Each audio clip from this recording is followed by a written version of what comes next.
Hello and welcome to the Film Pulse Podcast, the official podcast of filmpulse.net. Thanks so much for tuning in. This is episode number 153. My name is Adam Patterson. With me today we have Kevin Rakestraw. How the hell are you, Kevin? I'm doing pretty good. I got myself some new slippers. Uh-oh. Everything's looking up. Little slips.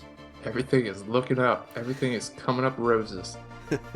Great. This week on the show we have two reviews lined up, with Amira Sam, which landed in theaters and on video on demand this weekend, and the Slamdance 2015 Audience Award winner, Across the Sea.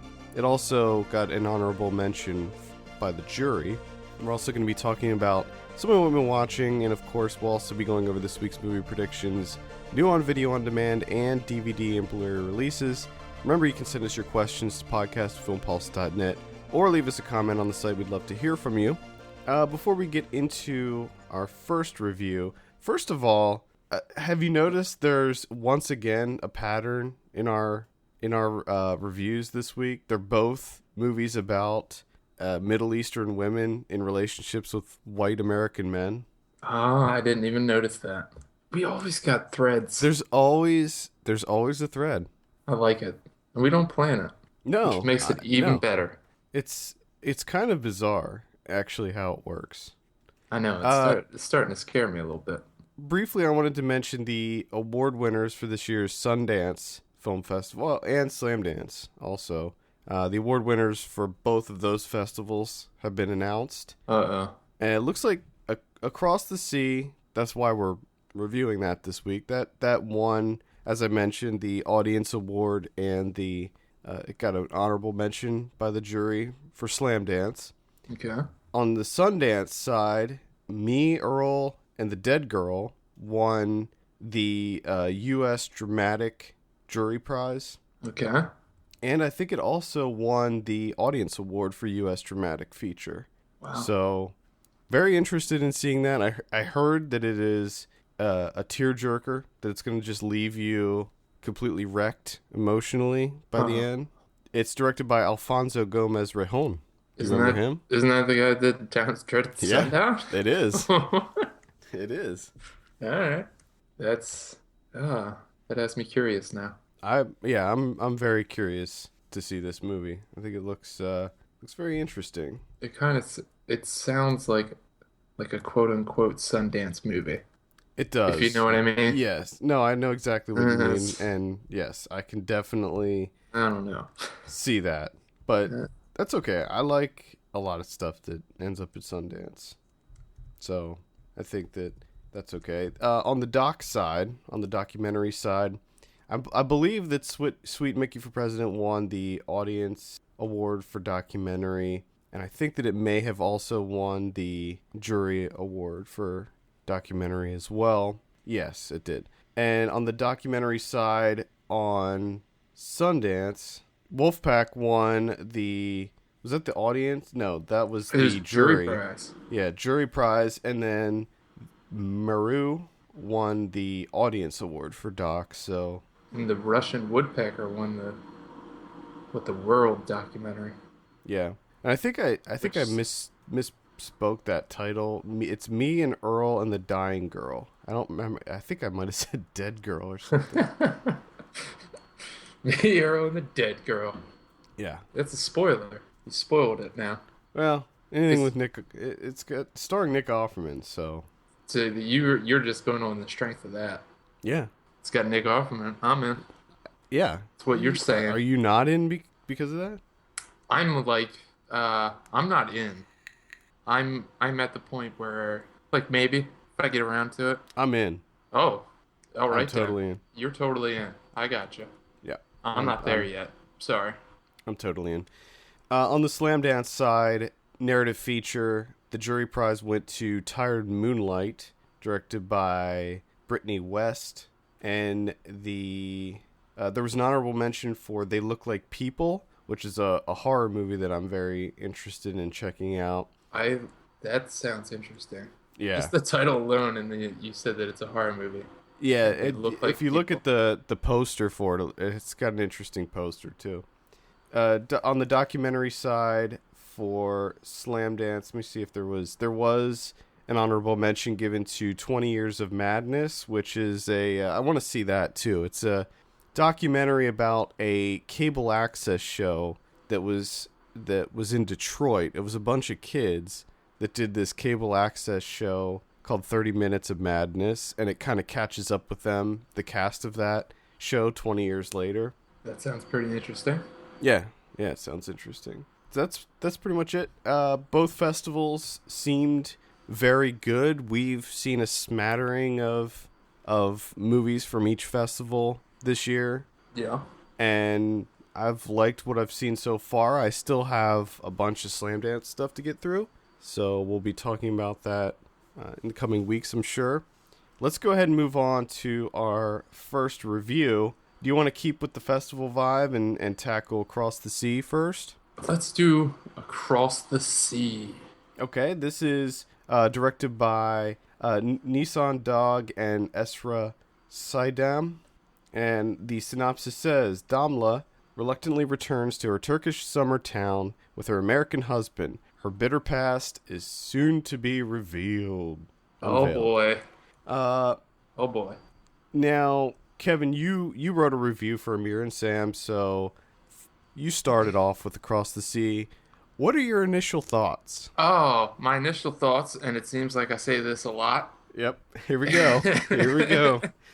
Oh, God. This is entirely too long, right off the bat. It's 105 minutes, and essentially what you have here is 20 minutes worth of story, and I'm being generous there.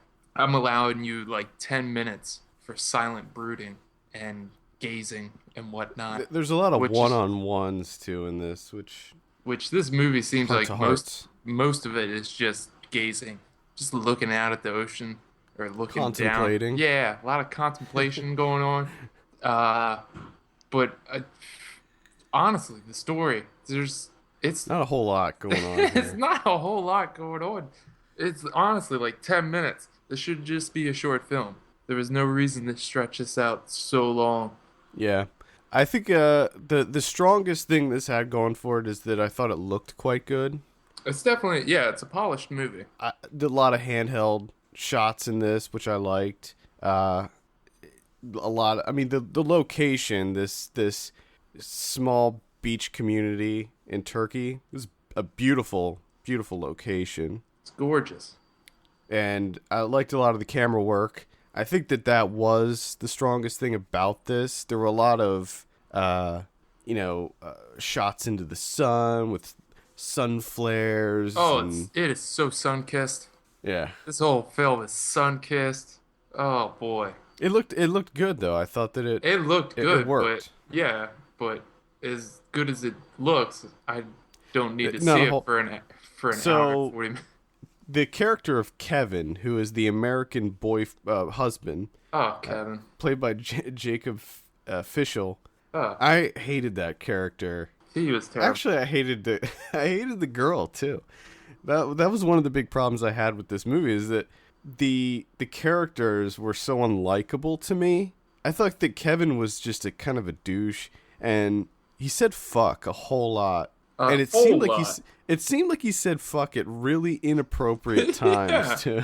He's just throwing them out left and right. There's like little kids running around, and he's just dropping F-bombs left and right. I mean, maybe it's because they don't speak English and he thought that they wouldn't care or know. Yeah, but was it just me, or before they went to Turkey, it didn't seem like that was his personality at all. No. And then everything, like his character just completely changes once he's in Turkey, and it didn't really make any sense. Yeah. He's like this completely different person. And he's the one that wanted to go to Turkey too. She didn't want to go. No. And he was all about it. He's like, well, I want to see where he grew up. Which actually is exactly how he talked. And also I thought it was, because one of the big things, he buys a house while they're there. He just buys it. They're there for like 3 days, and he buys a house. And it'd be one thing if this was your fiance or your girlfriend, and you wanted to surprise her by buying her childhood summer home or whatever that was, and make it a big thing, but they're married. So wouldn't you think that by this point their finances are interwoven, and that would be a decision that you need to discuss with your wife? Well, let's back it up and talk about that for a little bit. Their communication is fucking terrible. Terrible. They don't talk about anything. Well, and it makes sense to like, okay, you're going to surprise someone with buying the home. But Damla she didn't even want to go. She wants nothing to do with Turkey, nothing to do with this summer home. She doesn't want to be there. She doesn't want to buy it. And he's just like, I'm going to surprise her and buy it, even though she's told me numerous times. Yeah, and she seemed completely, before they even went to Turkey, she seemed completely depressed about life. Yeah, she did not want to go. Like, because let's back it up even more. She's pregnant, and the whole beginning of the movie, they show her smoking and drinking and partying it up. So clearly she's got some issues. And he has to know that she's doing this, and he doesn't seem to be confronting her about it. Because there was that scene where she went to the party and got drunk, and he was like putting her in the bed. I don't understand it, because there's nothing wrong with smoking while you're pregnant. Oh no, my mom did it. I'm fine, completely fine. But yeah, but also another thing, Kevin's character I didn't like, but also the performance just it stuck out like a sore thumb. Yeah. Oh boy, that was rough to watch. Yeah. Because majority of this film is in Turkish. Mm-hmm. All the Turkish characters talking to each other, having long discussions, and then he'll pop up and say some stuff in English, and it's just like, oh my god, it just throws you. It just throws you off, man. It takes you out of it. Yeah, and just like, truthfully, the Turkish actors may have not been very good either, but it's a lot harder to that's the beauty distinguish. That's the beauty of foreign films. Yeah. I don't speak Turkish, so I have no idea. Unless it's like really bad. Unless it's absolutely terrible. Everyone's kind of like on the same plane. Mm-hmm. Yeah. With line delivery at least. So I guess, okay, so stepping back a little bit, just going over the plot. So basically, it's a love triangle story. That's what it is. That's what we got going on. It's your classic love triangle story. They go to Turkey, and she ends up rekindling her friendship, or whatever you want to call it, with her neighbor, who I guess was her former lover slash best friend slash brother slash everything slash everything slash just perfect man. He's amazing at octopus extraction. Well, okay. That is the big scene that sticks out in my mind in this movie. So there's a scene where a little girl gets an octopus stuck on her leg, and he tells her this story, and she's looking at him while he's doing this, and Kevin is just like a fucking idiot. He's like, I don't know if it's poisonous or what. It's like, it's an octopus, dude. Come on. How do you not know this is a fucking octopus? I don't know if it's poisonous. I don't want to touch it. And he gets and so he's upset, just a complete, like at the drop of a dime. Like if anyone says anything, he just fucking loses it. Yeah, and he's completely incompetent when it comes to pulling a tiny octopus off a girl's leg. So he goes and gets the guy. He's worthless. Come on. And the guy's like telling her this wonderful story, and he's being very gentle, and he pulls the octopus off. And in the next scene, they show him bashing it onto a rock repeatedly. And it's like, I don't know what reason. And it's like this extended scene they showed for like 30 seconds where he's just slaughtering this octopus. And not only is he beating it against a rock, but then he like puts it on top of the rock and just like rubs it into the rock, which just seems a bit much. Yeah, and then he sticks it in the water and washes off what I would assume would be like the ink or blood or whatever, and then does it again, and he continues to do it. And then following that sequence, you have Damla talking to her cousin about him. And what an animal he is. Yeah, and he's saying that, her niece shouldn't like him because she doesn't know the real him and this and that. And you're like, what is the real him? Like, what happened? Because that's that's the only scene that indicates that there is some other side to this guy. But then it's a side that's never brought up. Exactly. Ever again. Exactly. She completely forgets about that. She is enraged with him 1 second, and then the next second she's just like swooning over him again. And then, of course, Kevin gets all pissed off because, Johnny Octopus took the octopus off and was such a great guy. He goes to town and gets drunk with another woman. Yeah. Like a complete douche. Yeah. I mean, he just really pissed me off. He's like the worst. And then, of course, Damla sees him. Yeah. And then she's like, then she gets mad, so she goes out with Barack. Ugh.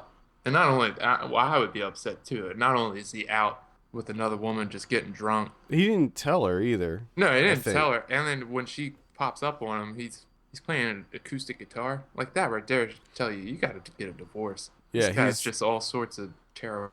Yeah, and he's singing too. He's singing serenading her. Terrible song. Oh God. Goodness. And then there's of course the you gotta have the sports scene in there. You gotta have the obligatory sports scene where the two men are squaring off against each other to see whose dick's the biggest. Yep, that's in there. And of course it gets out of hand. Yeah. And once again, Kevin's character sticks out like a sore thumb. Yeah. It's just there's more to it. There's some things. There's not more to it. Well, there's a little bit more that I don't want to necessarily say. There's one event that took place in the past that they kind of dredge up, but a secret. Yeah, but again, it makes up for like 10 minutes. 10 minutes. Yeah. Everything else is just filler. Yeah, and it doesn't add anything. You're not developing characters. You're not adding tension. You're not adding depth. You're not really doing anything. You're just waiting. You're essentially just killing time until they can reveal what it is. Yeah, exactly. It felt very generic to me. It felt very typical. It's very generic, and it's just extremely mediocre, to be honest. Yeah, and granted, these aren't my kind of movies. I am not going to be reviewing this one for the site. We are going to have a review, but I recused myself from writing a review for this one just because it's not really my type of thing. It's one of those that just it's in the middle so much. It's extremely mediocre. It's not a bad film by any means, but it's extremely forgettable. I'm not going to remember anything from this. Yeah, same here. It is pretty forgettable. Except that Jacob Fischel is kind of like the American Cumberbatch, as he might be the whitest person I've ever seen. Yeah, he's kind of he's all gangly and he's such a Kevin. Oh. He's such an American Kevin. He is. Goddamn Kevins. All right, what are you thinking on Across the Sea? Across the Sea, I'm gonna rate it an off-white. Okay. It's just so an eggshell. An eggshell white, so like a 5, just right there in the middle, straight down the middle, manila folder. I'll say 5 also. Actually, I was gonna give it a 5.5, give it a half-point bump just because it did look good, but. It just wasn't enough. Wasn't enough for me to really... Because nothing sticks out about this movie. It's just one of those movies where after you're done watching it, you're just like, oh, okay, well, I just watched that. That all right. Just cross it off your to-do list. That happened. Just needs something. In there.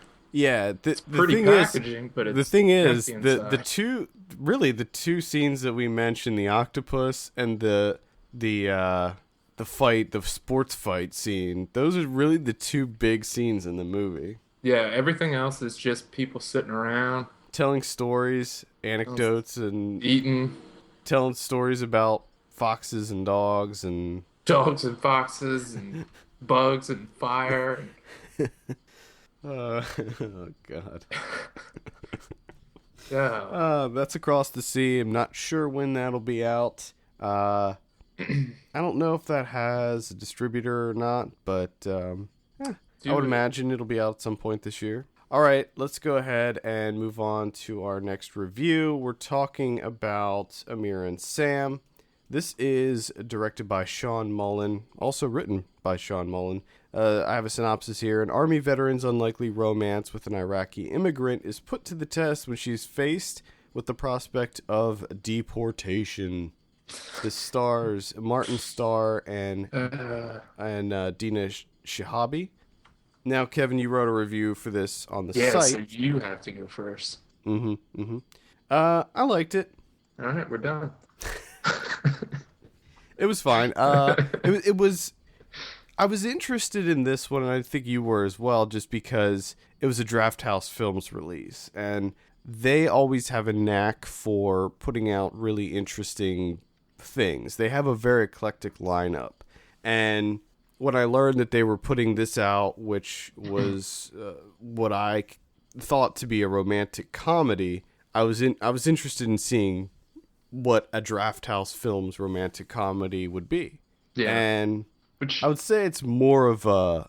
I think there's more dramatic elements than comedic elements. I didn't. yeah. I wouldn't consider this to be a It's not- rom-com. It's not a full-on com. It's like half com. Yeah. Half drama centering around a guy returning for more. So, which kind of makes it. It's a I don't know if romantic they dramedy. I don't know if they really mix that well. Mm, And I have to ask because, like you said, our interest levels were peaked because of Draft House films. So let's say Draft House didn't put this out. would I see it? Do you think you still would have been as interested? No. No, me either. No, I wouldn't.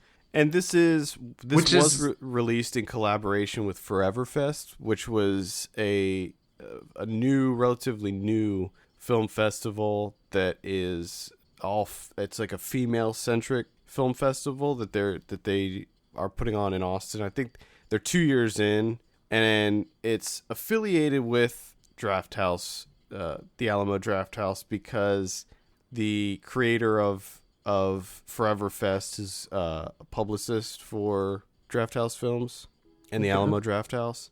Yeah. So there are some ties with that festival with this movie. So I think maybe that was an influence in putting this out there. I thought that it didn't necessarily fit into the. Well, I don't know.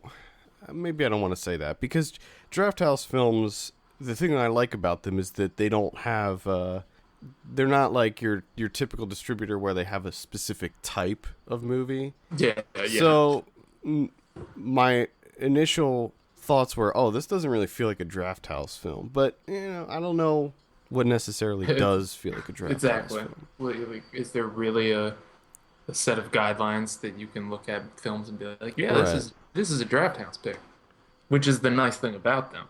That Which being again brings it back to, like I said, if this wasn't put out by Draft House Films, and you got to think about it too, they're relatively new, Right, yeah. and they have that much sway already. That Yeah. we're like, oh, I am completely interested in this movie based on solely on the fact that they are putting it out. Yeah. I also would say I'm also a little bit concerned that just because it's a Draft House Films release, I told myself that I liked it more than I would have normally. So I think that's another interesting question to pose. Is not only are you interested in this because it's a Draft House Films release, but did you like it a little bit more because it was a Draft House Films release? And I'd say probably a little bit. I can't wait until Draft House Films just overtakes your life, because it seems like it's working that way. They have a lot of power over you, Adam. Sure. Yeah. Well, they can. I mean, they're doing exactly what I want. Everything that they do, I'm totally on board with. Right. And One of the things that they did is Amira Sam. So what do you think of that bad boy? It was fine. It felt very typical to me. I felt like I've seen movies like this before.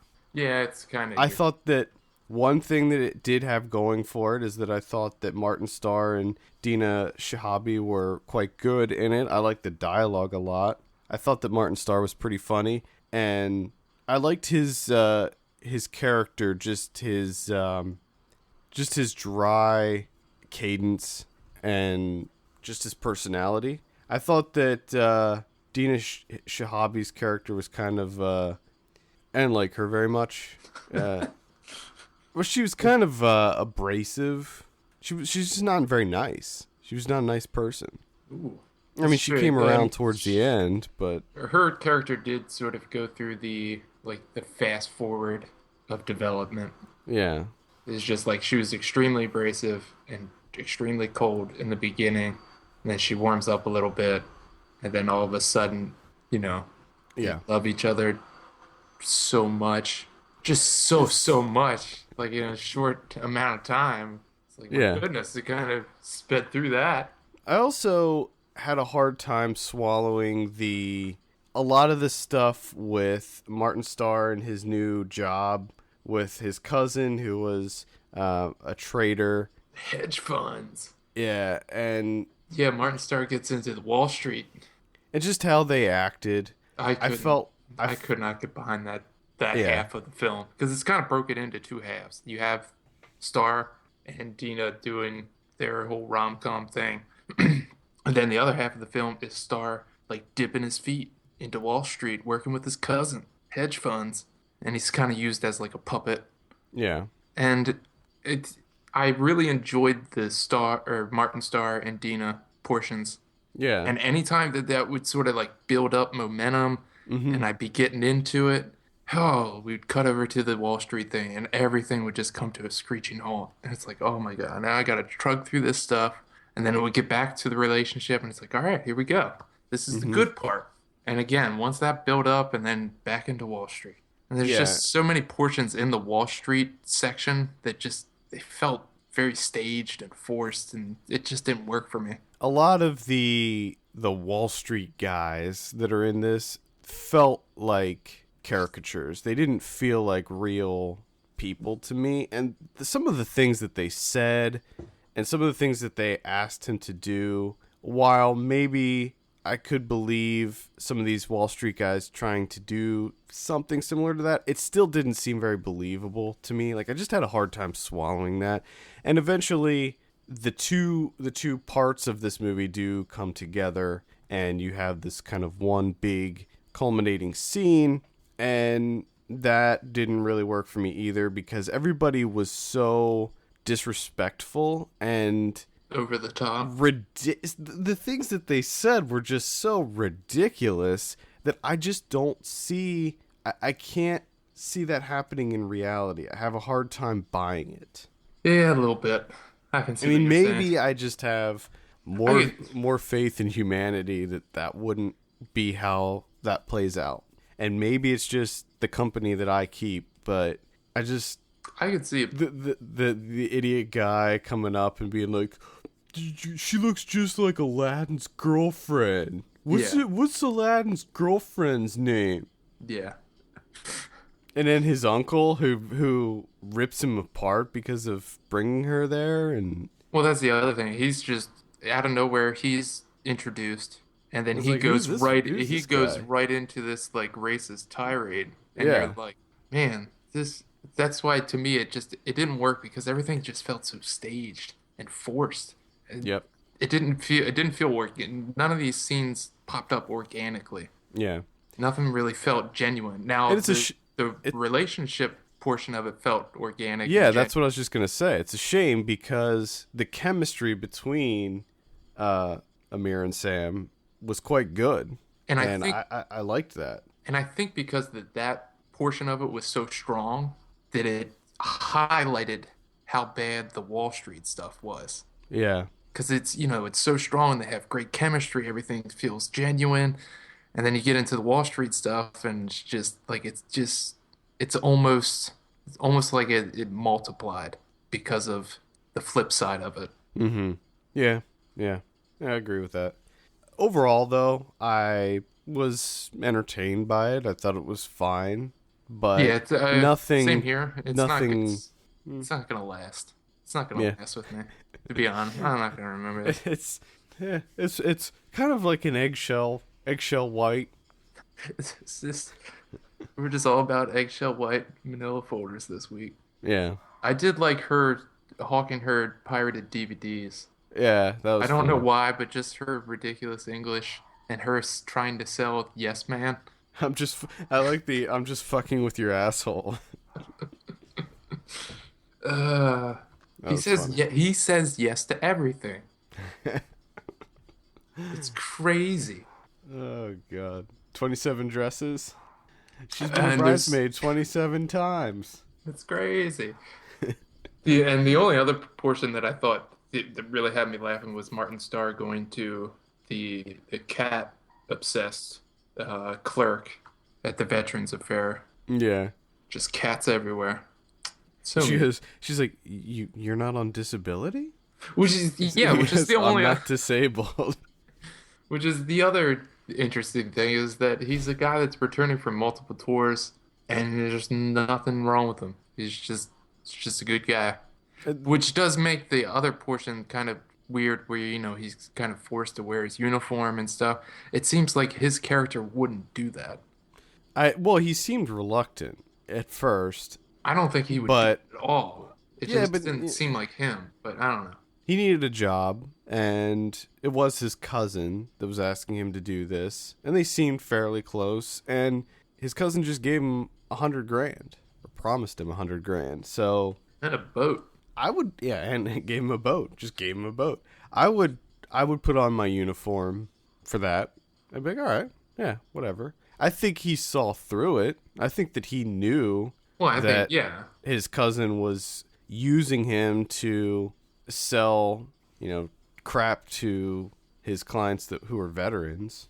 I know, but you would think that he would kind of, if he realized that he's going to a place that are probably veterans there, that's probably why he asked me to wear this. And the veterans are going to be asking, well, why the hell are you wearing your uniform if you're not in the army? Yeah. Well, I don't know. I don't know. I don't know. I did like the fact that he did serve multiple tours, but he was fine. He didn't have. We weren't dealing with someone with PTSD or some sort of physical disability, because we've covered that so many times before in movies, and I'm not saying that that's not an important thing to explore, but it's also kind of funny to see the reaction of people. The flip side of it. Yeah, for somebody that comes back and they're just fine, because that's how a lot of people come back. No, They're okay. And they touch on it a little bit towards the end where he does his second round of stand up. He tries to do stand up in his free time, and he talks about people are kind of surprised that there's nothing wrong with him, but he realizes that America's messed up. Yeah. Something happened while he was going to America, which I wish they would have touched on that a little bit more. They just kind of threw that in at the end and then moved on. Yeah. I think that there's several issues that they graze in this movie, but never fully get into, Yeah. which I was okay with. I didn't, I thought that they handled it quite well, and you knew it was going to happen inevitably. Just with her getting deported, and then how other people view her and stuff like that. I knew that there was going to be that coming up, and I thought that they handled it pretty well. Yeah. Because Like I say, we've seen it before in movies, and I feel like they don't need to hammer you over the head with it. No. But again, I will say that I thought that when there were things that came up with people treating her differently or discriminating towards her, I thought that it was cartoonish and ridiculous. Mm-hmm. I would agree with you. All right. I will. Do you have any final thoughts on Amir Sam? No. Nope. I'd say it's a pretty light recommend. If you're looking for a nice light romance, then I'd say check it out. Yeah. It's a very light recommend. Yeah. And really only if you're into romantic comedies. Yeah. because that Yeah, portion of definitely. it does work. Yeah, yeah. I'll go ahead and give it a. Eh, I'll give it a 6. I'll give it a 6 out of 10. I'll give it a 6 as well. I gave it a 6.5, but that was the initial like right after seeing it, and now like a few more days removed from it, kind of realizing just how forgettable it is. Yeah, it's just a shame that they didn't focus more on the relationship of Amir and Sam Hmm. and It's developing that. it's Because really, it's it called was kind. Mirror and Sam. Yeah, I mean, it was kind of like a whirlwind romance, but they spend so little time on it, like way less time than you would expect. Yeah, it would be interesting to see if someone, went in and cut out everything that wasn't Amira and Sam and their relationship and see how long this movie would be compared to the other Yeah. section of it with, him and Wall Street. I'd like to see what the balance is there. Is it 50-50? Because it kind of felt like 40-60. Yeah, because I think that it's okay, and I think that they should have explored him trying to find a job after getting back and discharged from the army. I think that that's something that they should look into But I think it's and it's touch also on, just but something with him being a first-time director, like this being his first feature. You can kind of see that he just didn't have the ability to blend the two together yeah. seamlessly. I mean, you knew when you're jumping. That's what I'm saying. It kind of felt like two movies, and then they just cut it up, and then could have kind of mixed it together. There was Yeah. no like, there was no pace between the two. They didn't complement each other, nothing like that. It's a bit Yeah. rough. Bit Yeah. rough. Really all that happened was the two worlds collided towards the end, and that was pretty much Yeah. it. That was it. All right, there you have it. Amir and Sam is on video on demand right now. I believe it's also playing in select cities. Two hearty discussions. That's, Yeah, yeah. It's just I don't know. It's a tough one. Let's go on. Let's move on. Talk about something we've been watching. I saw one that I wish we could have done a feature review on this week okay. because it was fantastic, and that's Girlhood. Okay. All right. So this just came out in select cities this So weekend. this is filmed over 12 years, right? Filmed over 12 years, follows a girl from first grade to graduating high school. No. It's directed by Celine Sciamma. It's the same director that did Tomboy, Oh, okay. and it is a coming of age story about a girl growing up in a low income housing, I guess, projects. It's in France. I think that it's like low income high rises in Okay. France. And it's just about her kind of wanting to elevate herself beyond her environment and find her place in life. And she ends up meeting up with these 3 other girls and they're kind of like the bad girls. Oh, They man. shoplift and they drink, but she falls in with them, and they develop this really strong relationship. And then she has a very abusive brother, an older brother who is very abusive, and she ends up having to leave. And it's just kind of looking at her life and her her struggles and trying to make it in the world and find her place. And it was fantastic. The visuals, the cinematography looked ridiculously amazing. You can find, they actually released this clip online, but there's a scene that happens where the 4 girls lip sync to there's a Rihanna song, Diamonds in the Sky. And it's such a fantastic scene when you see it.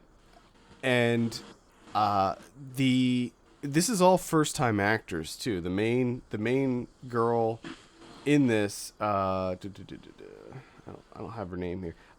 Karija Torre. Yeah. So she's first time actress. Fantastic. She does such an amazing job in this. Her performance, the character that she plays, is kind of a very quiet, reserved person, but when she needs to be, she steps up to the plate. Like there are a few scenes where she gets in fights and she has to protect her little sister. She has two younger sisters that she's kind of raising herself because their mom works nights as a cleaning woman in I can't remember if it's like an office building or a hospital. Can't remember, but just a fantastic movie. Highly recommend it. I think that it's a shame that it's called Girlhood and that I feel that Boyhood probably overshadows it. Stupid assholes are going to be making terrible jokes about it. Yeah, and in my review, which you can read, I immediately drew that comparison because it's coming out so close. They're coming out so close together, and it's a very different movie, but it's still kind of a slice of life coming of age story. Yeah. But I just wish it wasn't called Girlhood because I think that Boyhood really did take some of the wind out of its sails. And I could see that. It's a shame because in a lot of ways this is better than Boyhood. It certainly looks better. The score. Now I think in Boyhood it was like I don't know if it had a score. I think they just used a soundtrack. Yeah, it was just a soundtrack. And in this the score is really good. It's got this kind of synthy score, sort of a Cliff Martinez style, and the guy who did the score, I don't have his name in front of me, Jean Baptiste somebody. He did one of the songs in Spring Breakers with Skrillex, so it kind of has, it's not drum and or not dubstep, but it has a kind of a synthy sound to it. I just love the fact that he's Jean Baptiste somebody. I don't have it in front of me, but either way, check out Girlhood. It's so good. It's my second favorite movie of the year so far. All right, I might have to check that one out when it comes. I think you'll like it. I know you're not big on coming of age stories, but I think that there's enough here that you'll be able to latch on to it. Okay. And I think that you'll like it for the cinematography because it looks amazing. I'm interested. I am interested. I watched a documentary, which unfortunately this has no distribution, so I feel like kind of a dick for talking about it because you can't see it. It's called The Creator of the Jungle, and this documentary is ridiculous and unbelievable and just so immensely impressive that it's really hard to convey in words. So what it involves is a middle-aged man in Spain that likes to play in the forest, which is just a couple of steps away from a street, from a road, traffic, all that stuff. And this guy likes to build things. Builds houses and towers and bridges and labyrinths and mazes out of just whatever he finds in the forest. So he just picks up sticks and branches and wood and whatever and just builds stuff. And when I say he builds, houses and bridges and whatnot, I'm not talking like little rinky-dink tree houses or little huts. He builds massive, massive buildings for no reason. It's just what he does to kill time. This is how he busies himself, as he says. So not only does he do that, but he also creates streams. So he manipulates the earth around his structures and will create streams and ponds and waterfalls. And again, I'm not talking like little rinky-dink little streams that you can dip your feet into. I'm talking like full-on waterfalls and rivers and pools that you can swim in. It is ridiculous. And he just does this for whatever reason. So during his first foray into building all these structures, a teenager comes and starts playing with him and stuff and uses the family camera to kind of make short films with the guy. So they start making these Tarzan movies, which makes up the bulk of this documentary. It's just these old amateur films that they made together where he's running around the forest and everything. Mm-hmm. And they make like little narratives out of it. And what happens in real life, the people starting like vandals showing up and the government getting involved with his structures and everything sort of starts to play into their Tarzan films where he feels like he's being driven out of society and civilized man is ruining everything. So this guy just Vandals come and start destroying stuff, so he tears it all down. And they capture all of it on film. He's just tearing it down and burning it, and he has just as much fun destroying it as he does putting it together. So a couple years later, he builds it all again, but this time even bigger. And this time around, he builds a cave into the side of this like huge rock formation. And again, it's not just like, oh, it's a little cave you can walk in and sit down. It's winds through the entire rock, and he just does it by hand.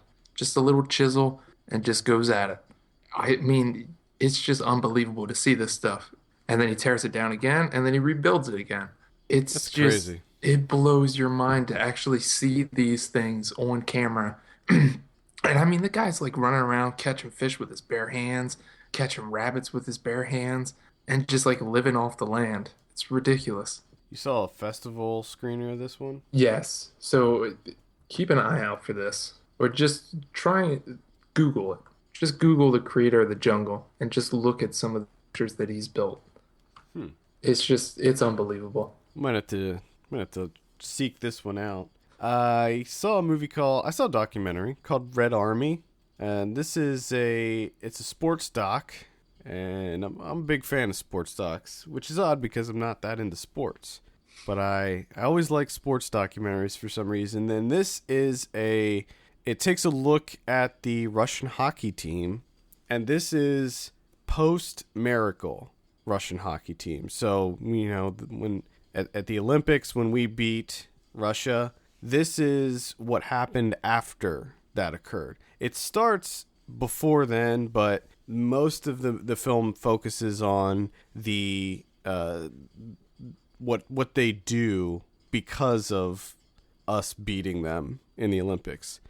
So Russia gets pretty pissed that they lost because they were an amazing team, and nobody thought that we would beat them, and we did. And when that happened, they cut most of the players from the team.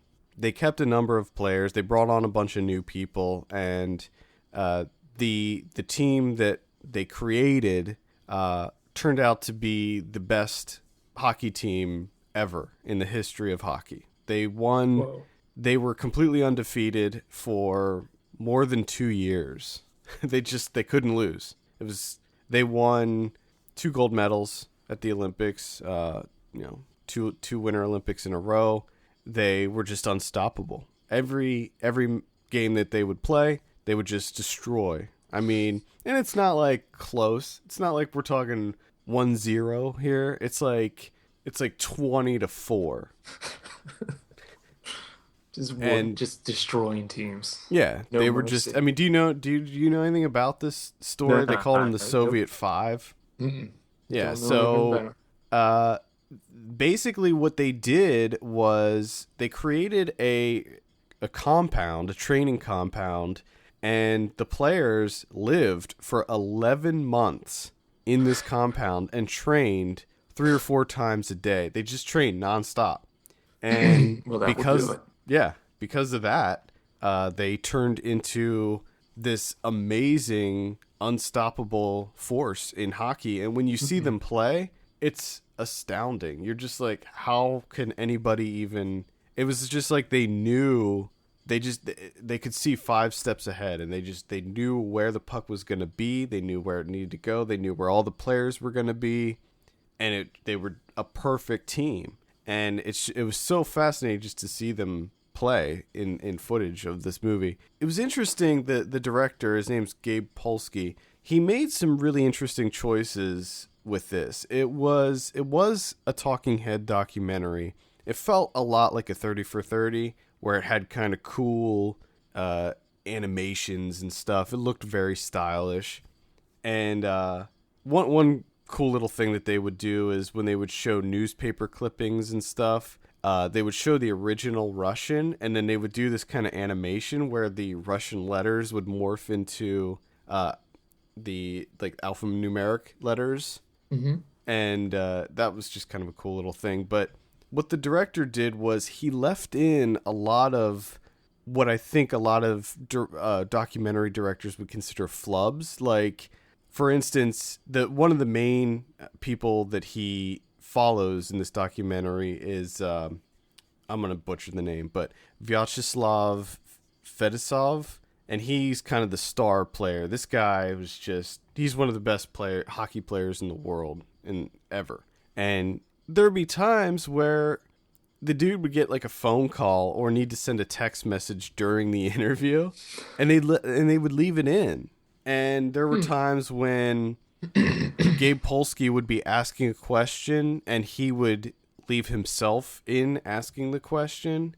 And there was one interview he did with a former Spetsnaz guy, and the guy brought his granddaughter with him to the interview, and the granddaughter he would be answering a question, and the granddaughter would just like come in and like grab at him or ask him, just to interrupt him, and they would leave all that stuff in. And I thought that was a really interesting choice to do that, and it added so much to understanding the personality of these people. And I thought that was it's just really interesting. I liked it. I thought that it worked. But overall, very, very good, very well made documentary. Thoroughly entertaining. I definitely recommend it, especially if you're a hockey fan. I'm not a huge hockey fan anymore. I was gonna say, yeah, that's pretty. You know, it's good when you're not really even into hockey. Yeah, you're enjoying yourself.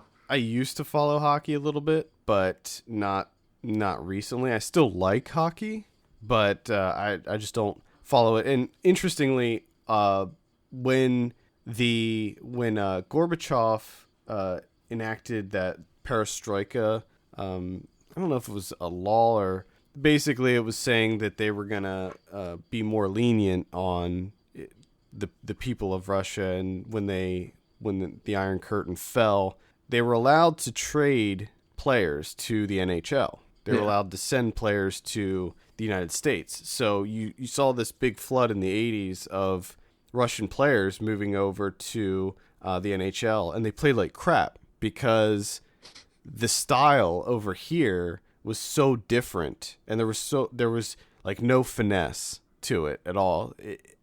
The NHL is more brutal, you know. It was more about brute force than finesse. And the Russian players were like, they couldn't deal with it. They didn't know how to do it. They weren't getting along with their teammates either. Like, because this is right at the end of the Cold War, so we still hated everything to do with Russia. So a lot of the players were not treated very well. And also, Russia demanded that they share their salaries with the country. So most players would take a 50-50 split, and they would give half their paycheck to Russia. That sucks. Yeah, that kind of sucks. But anyway, Detroit, the Red Wings, ended up recruiting, I think, five Russian players, and they basically recreated the Soviet Five and went on to win the Stanley Cup because because what happened was they were like, well, shit. They knew how good Russia was, and they were like, well, we want to recreate that. So they brought on all Russians. So the Red Wings was basically an all-Russian team, and they were, again, unstoppable. And they interviewed the coach of the Red Wings, and he was like, I didn't know what they were doing, but I told him, just keep doing your thing. Yeah. He's like, I didn't. Yeah, you don't even have to do anything. Like, they've been practicing for how many years? And he said that once they all got together, they just immediately went on the ice and did their thing. He didn't even have to do anything. But that's funny. Yeah, I think you would like it if you're a fan of 30 for 30 documentaries. Definitely check this one out. It feels like at some point this could be picked up by ESPN and I could definitely put out as one of those. I could definitely see that. Yeah, but Red Army is the name. It's playing in select cities right now. Ooh. All right, I have one last one here, and that's the Mack from Michael Campus from 1973, blaxploitation. Yeah, I was gonna say you're really cranking out these blaxploitations. I think you've probably seen more of them than I have at this point. I've seen 2 so far. So no, but you saw no. Sweet Sweetback last year. That's true. There was a couple you saw last year too. That's true. Now this one I've been wanting to see for a while, and I never saw this one either. So all because there's a Killer Mike song where there's a very famous scene from the Mack, and they use it, as the opening, and then they use it with the Mack's character, one of the lines that he delivers, they sort of work it into the chorus. So, and I was always struck by that opening scene to that song because he sounds amazing in the movie. So I found, the scene online because I'm trying to find out, what movie is this from? And then you see it's a confrontation between Goldie and this other pimp. And man, dude, it's incredible the way that it plays out. So it shot straight to the top of the list. It's also got Richard Pryor in there. He plays Goldie's sidekick. Mm-hmm. And Goldie starts out right off the bat. They're in a shootout, him and Slim, who's played by Richard Pryor. Slim gets away. Goldie gets in a car accident, goes to jail, goes straight to him in jail time. And it's suffocating. They got the camera just close up on him. And everything starts out it's shot like it's very experimental, the way that they shoot all this in the beginning, which really just threw me for a loop because that's not what I was expecting going into this movie. It doesn't feel like a blaxploitation at all in the opening moments. So he gets out of jail, and of course he just wants to get back into it. He wants to get to the top. He wants to help out his mom. His brother's working against him because his brother's trying to clean up the streets. And it just goes through that entire story. Of course, he gets to the top, and then he has to start looking out for corrupt cops and racist people and all this stuff. And it's rough, but at the same time, it's fantastic because Max Julian, who plays Goldie, his performance is unbelievable in this movie. He's just fantastic. So he smooths out a lot of the rough edges for me anyways. And I ended up just completely into this one, 10 out of 10. Because he does a lot of reprehensible things, much like when I was talking about Black Caesar. It's kind of the same storyline, a little bit different. And, he's not a good man. He does some terrible things. He tries to do some nice things as well. But, it's tough being a pimp. And I thought it worked really well the way that they opened the movie because you have that in your head throughout the rest of the film. That when he was in jail, he's completely broken. He's almost lost his sanity while he was in there, and just the way people treated him and everything.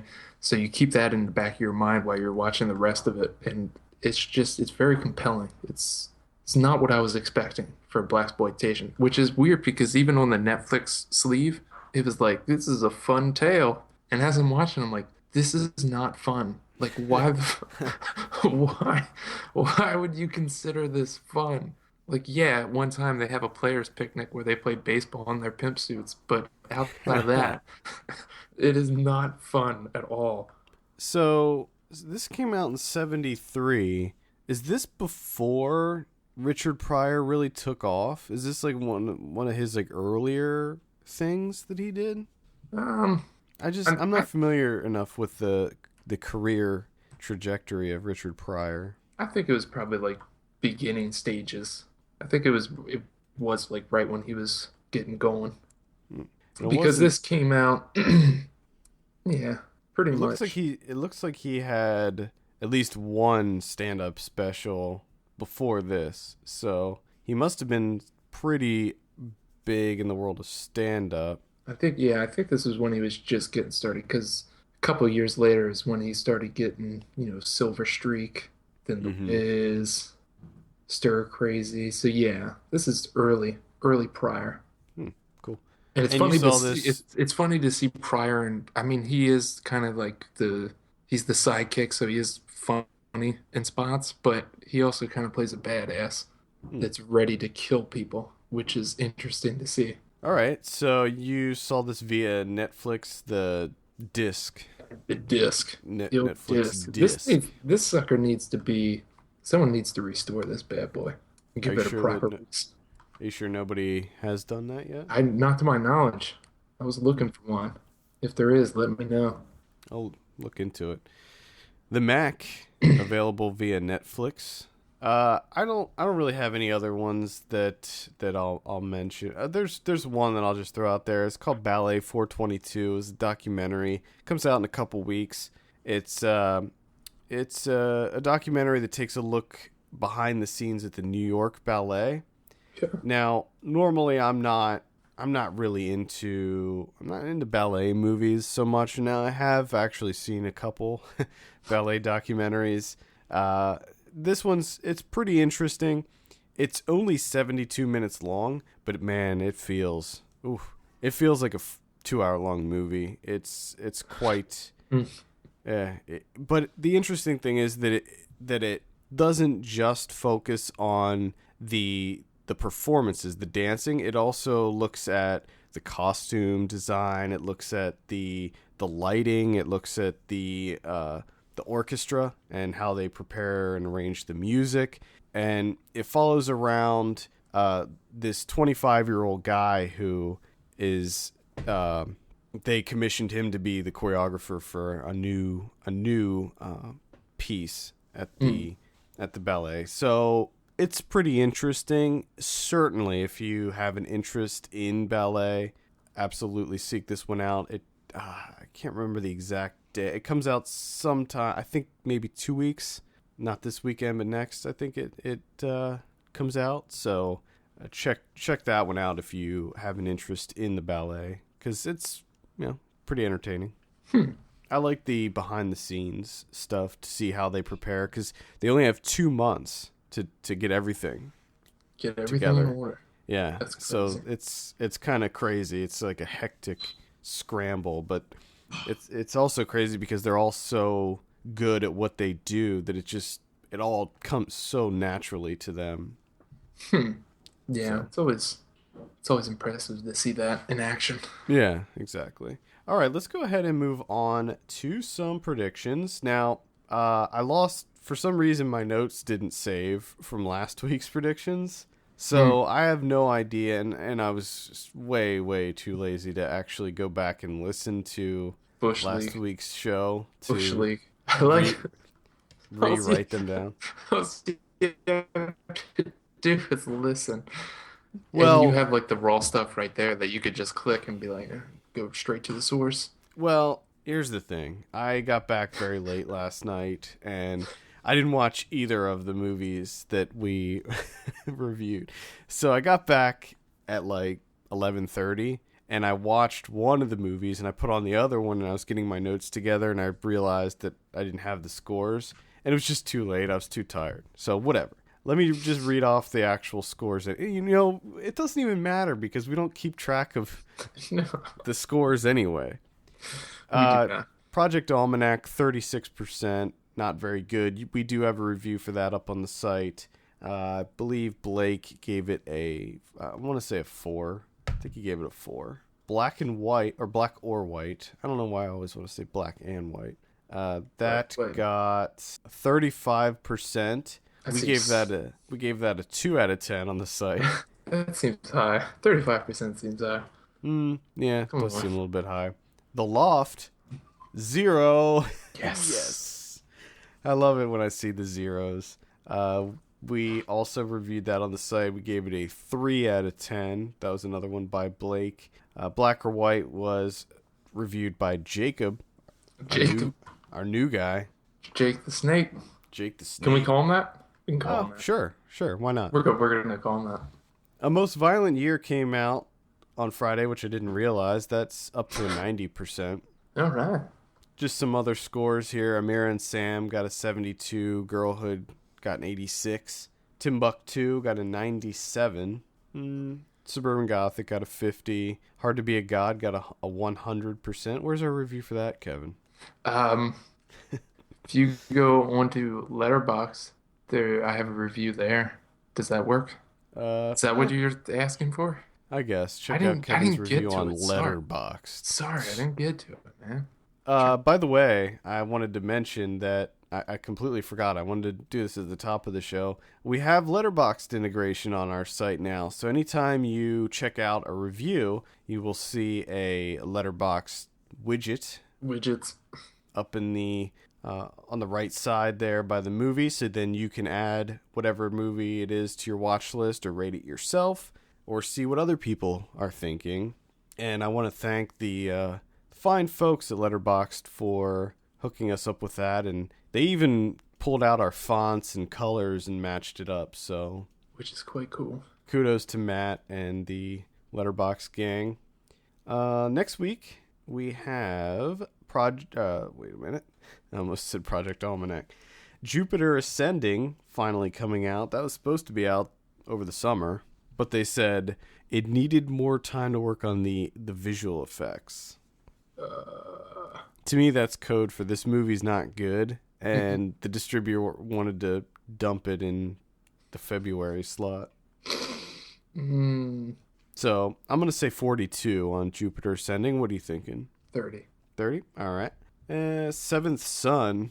This is that one with Jeff Bridges. It looks really bad. Have you seen trailers for that? It's like the fantasy one. No. Oh, boy. What are you thinking on this one? I'm going to say 42. I'm going to say 14. Oh, wait. No, never mind. I just saw what this is. I'm going to say 8. 8? Okay. Change that to an 8. From 42 to an 8. All right. Well, the first one was just a blind. I had no idea what this movie was. Then I clicked on it. Okay. And you see the poster and you're like, no, 42 is too high. We also have SpongeBob Sponge Out of Water. Oh, God. Something tells me that this one's going to be not horrible. So I'll say 50 on that. I'll say 62. In limited release next week, we have Ballet 422, 1971, which is another documentary that I definitely recommend checking out. That was a festival watch last year. I don't even remember what festival, but it was quite good. Past the Light. I don't know what that is. Enter the Dangerous Mind, Love Rosie, and The Voices. Okay. I'm interested in The Voices. That's the one with Ryan Reynolds. Okay. Where he can hear dogs and animals talking. Wasn't that supposed to be a Steve Carell movie? I don't know. I remember hearing about that a long time. It was at Sundance last year, The Voices. Oh, it's directed by Regine Satrapi, the Persepolis. I didn't know that. I didn't know she had a new film. It looks very odd, and I'm intrigued. That just flew under the radar. It's got Ryan Reynolds, Anna Kendrick, Jackie Weaver. Uh-huh. What the? I've never heard of it. Yeah, that's weird. He can hear animals talk, and they tell him to kill people. Oh my goodness! And it's I believe it's a dark comedy. Wow. Next week on Video on Demand, we have The Voices, Love Rosie, Enter the Dangerous Mind, and Love Sick. So we'll probably be reviewing The Voices next week. I don't know what else we'll be covering. We'll have to figure that out. On Blu-ray and DVD, we have The Best of Me, Dear White People, The Disappearance of Eleanor Rigby, Dracula Untold. What, The Disappearance of Eleanor Rigby? No, Dracula Untold. Oh, Dracula Untold. No, it was the Eleanor Rigby one. I've been hearing about that movie for...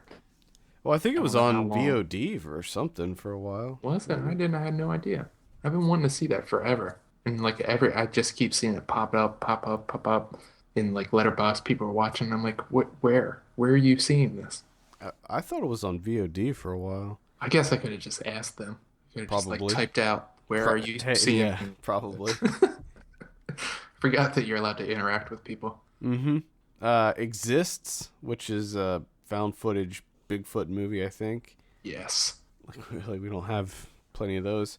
John Wick, highly recommend that one. I want to see. Check it out. I want to see that one. I think you'll like it. I think maybe you'll find it a little bit ridiculous. But that's what I want though. That's what it is. I don't know. You might have a hard time looking past some of the silliness of it. Okay. We'll see though. Hector and the Search for Happiness. That was the Simon Pegg one that kind of came and went. Yep. Which I feel like seems to be a lot of Simon Pegg movies. Yeah, I feel like unless he's working with Edgar Wright, it doesn't. Just It just doesn't work out for him. No. Oh, I'd say Paul was a modest success. That also had Nick Frost in it. Yeah. So it seems like if he's got to have either Wright or Frost with him for it to Seems work. that way. Ouija, Startup, obviously recommend Startup, and Video Games the Movie, which you'd think I'd recommend, but I don't because it was terrible. Oh boy. Criterions, what do you got? We have one Criterion, which is, again, right up your alley. 1980 from Godard, Every Man for Himself. This is sort of Godard coming back to just like quote unquote normal cinema, like a standard narrative type deal. It was standard as you can get. Sort of, he kind of took a break from his avant-garde video experimental stuff. I have not seen it though, so I have no idea how it is. But it's Godard, so it's more than likely interesting. In one of two ways. Either interesting in a really good way or interesting in this is a boatload of horse shit type of way. Goodbye to Language 3D's playing here, but I haven't. You need to take advantage of that because that's the thing that really bothers me about a movie like that is I'm not going to ever be able to see it. In the way that it was intended. Yes. Yeah. It bothers me. Well, what's it called? It's playing here too. Hard to Be a God. You bastards. I don't know if I could handle that on the big screen. It would I mean, be I that, saw that it would once. be difficult. That would be difficult. 3 hours of that. Like I got through it once, and I think that's enough. I'd like to see It's a that mo- on like an IMAX. In the IMAX. Ugh. That'd be amazing. Yeah, that's the thing. Like I kind of would like to see it just because it is such a visual movie, and it would be nice to see it on the big screen because it's one of those movies where there's so much going on at all times that I think if you watched it on a giant screen that you'd see all these little things happening all over, in the background, in the periphery that you probably wouldn't pick up on if you saw it on just a standard TV. Plus, it would help so much with the immersion because that movie is so much about immersion, the production design and everything of it. But I mean, watching it the way we did, it was still extremely impressive. And that was on, my small computer screen. I can't imagine how impressive it would be Yeah. in a theater. Yeah. Yeah. Just watching in D-Box. Oh boy. Or 4D where they have all the different smells that they can spray. Can you imagine that? It would just be spritzing out dead carcasses. Carcasses and vomit and piss and shit all the time. Yeah. Oh my god. That movie. All right. I think that'll wrap it up for the week.